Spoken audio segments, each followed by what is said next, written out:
Hey everyone, Pugs here with two new reviews for y'all. Today I'm covering new Digs and Krabs a la mode, two Krusty Krab episodes, because season 5 is very enamored with this restaurant, it appears. I feel like that was something I've heard people complain about back in the day, that too many episodes took place at the Krusty Krab. That's just one of those complaints I choose to ignore because I think it doesn't matter, but I guess to some people it does, and I should respect that, right? I'm trying to be nicer to people whose opinions are different than my own. A new leaf, you could call it. Man, that would have worked a lot better if I was reviewing New Leaf, huh? Well, anyway, let me get back on track and go ahead and say my customary thank you to everyone watching today. As I'm writing this script, my first review of Season 5 just released, and I've already had lots of y'all in my comments and such, which is always a treat. And now that I've said my piece about that, let's just get right into it. Today I'm starting off with new digs, and to hell with it, I'm just going to say it right now. I really like this episode, and I'm looking forward to talking about it. I'm not really sure what other people think about this episode since I don't really see people talk about it very much, and as per usual, I find that to be a shame. Maybe that just means that people think it's simply okay, but I guess I'll never know, will I? That is, unless you guys want to make some comments about it, hint hint. So, the beginning of New Digs is really cute to me. I frequently find myself wishing I could share in SpongeBob's enthusiasm for the coming day, although I will say that I've been doing a lot better at that as of late. Let's hope that it keeps up. I live vicariously through this little yellow cube. The blank look that SpongeBob has, even with the sleeping mask on, when he trips and falls is hilarious, and this whole first segment of SpongeBob trying to go to sleep was entertaining. Not particularly funny other than a couple of moments here and there, but I enjoyed watching it, and that's what counts. At the very least, it's important for setting up an episode.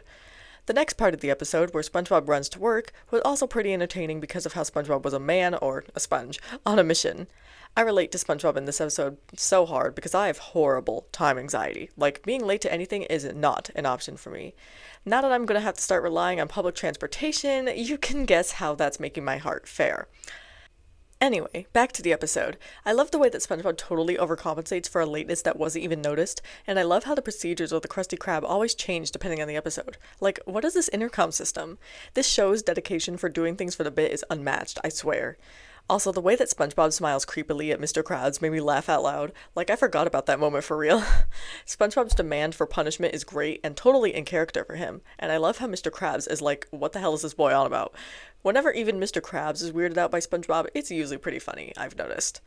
We then get into the advertised plot of the episode, SpongeBob moving into the Krusty Krab, which was spurred by Squidward jokingly commenting that SpongeBob should live at the Krusty Krab. And I like this plot idea. It's interesting, it changes up dynamics, and it's a setup for so many potential gags. These are all great signs that a plot is going to be a good foundation for the episode. Mr. Krabs' and SpongeBob's exchange once SpongeBob brings his whole bed into the Krusty Krab is great, and I liked how Mr. Krabs' main concern was SpongeBob living there for free, not the boy having no work-life balance, considering that Mr. Krabs would literally never care about that. Unless the episode is Bummer Vacation, that is. The part where SpongeBob is showering in the dishwasher is absolutely hilarious, and it's because of that funny sound he makes when Squidward sticks his hand inside, not to mention Squidward's reaction. Yes, I'm well aware that this is an adult joke. No need to educate me on that. I love the cut between Squidward swimming in flowers versus in pans. His enthusiasm about no longer living next to SpongeBob is fun to watch, especially once we cut to Squidward telling everybody about his newfound happiness. I also like that this scene is used to begin the conflict portion of the episode, i.e. the solution turning into a problem, and then SpongeBob putting the mustard in Gary is absurdly hilarious. Things get even better as more issues arise from SpongeBob's living arrangement. Mr. Krabs is absolutely right. His clientele are nasty as hell. And the Crab is a true landlord, raising SpongeBob's rent for no reason. Somebody start a rent strike. Things happening for no reason can be some of my favorite methods of comedy when done well, like SpongeBob's parents visiting for no reason. I think their inclusion really makes this episode because the later scene between Mr. Krabs and SpongeBob's parents is absolutely hilarious. I think this episode does a great job with pacing, like really great. The escalation of SpongeBob's move to the Krusty Krab and all that entails is just done so well here, because although at first it seemed to be the perfect solution, we're now seeing how it's really starting to adversely affect everyone, including the customers. SpongeBob cutesying up the Krusty Krab is just so him, and reminds me of Bossy Boots. And then we get the scene I talked about earlier with Mr. Krabs walking in on Mrs. SquarePants somehow showering in his office, because apparently there is now a bathroom in there, and I love how Mr. SquarePants apparently beat Mr. Krabs' ass for walking in on his wife. That's evidently the straw that broke Mr. Krabs' back, because he kicks SpongeBob right out of the Krusty Krab. Making rent money isn't worth the degradation of his restaurant. This moves us right into the ending of the episode with SpongeBob moving back onto Conch Street. I love how he suddenly just has drums for the purpose of this gag, and the very ending of this episode with Squidward moving into the Krusty Krab, much to Mr. Krabs' dismay, is a great and funny way to close things out. Something about bookends, I think. New Digs is an episode that I've got absolutely no problems with. Like I said before, the pacing is wonderful, and once we're about 3 to 4 minutes in, the humor is unrelenting. And even before that point in this episode, New Digs is funny. It's just that the jokes don't come quite so rapid fire, which works for this episode and how it is structured, since the jokes increase as the tension increases. And so I find New Digs to be enjoyable all the way through, which is why it definitely deserves its spot on my amazing tier, where it comes in with a score of 9.3 out of 10. Krabs a la mode is, as I said in the intro, yet another episode taking place at the Krusty Krab. Similar to the previous episode, I don't feel like leaving y'all in suspense, and so I'm going to say right now that this is an episode that I have always enjoyed quite a bit, and it is one that frequently makes the top 5 in my rankings of Season 5 episodes. Looking back at the forum discussion about this episode, it appears that I'm finally aligned with the common consensus that this is a good episode, so that's always a great feeling to have at the outset of reviewing an episode. This episode gets off to a great start with a wonderful rendition of the track Tripping Upstairs, featuring some bells. For some reason, I really love that track. I honestly have no idea why. And the great production elements of this episode continue as we open with a cool looking background of the Krusty Krab during a cold day. And so these two things together create a palpable atmosphere for this episode, and y'all know I'm always a sucker for palpable atmospheres. Not that this show ever doesn't have that, given how immersed it in its own environment it is, but y'all know what I mean. Maybe one day I'll talk about that in its own video. As it stands, I'll just write it in my potential videos note. Anyway, let me talk about the proper episode. This beginning is great because of the instant atmosphere, and also because we dive headfirst into some jokes, with the first gag coming like 20 seconds into the runtime, so that's pretty impressive. And now let me just say this. I'm with Squidward in this episode. 62 degrees inside is an absolute no. 68 is probably my limit because I hate being cold, and while I'm here, let me share some fun Pugs stories. So, my old apartment was in a very small and old building, which means the heating was very touch and go, and also that the insulation was horseshit.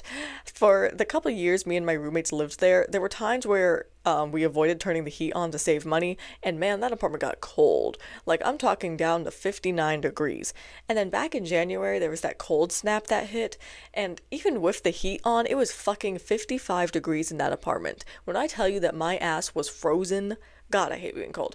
But it's also funny that this episode is so relatable in another way, because even though I hate being cold, I very much do not like touching the thermostat so I can save some money.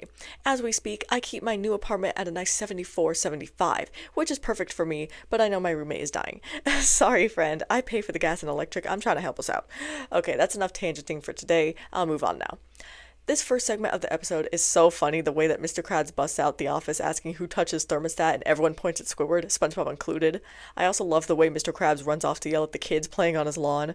I'm only a minute into this episode and I'm already laughing hard, so I've got a good feeling about what I'm going to be watching here today.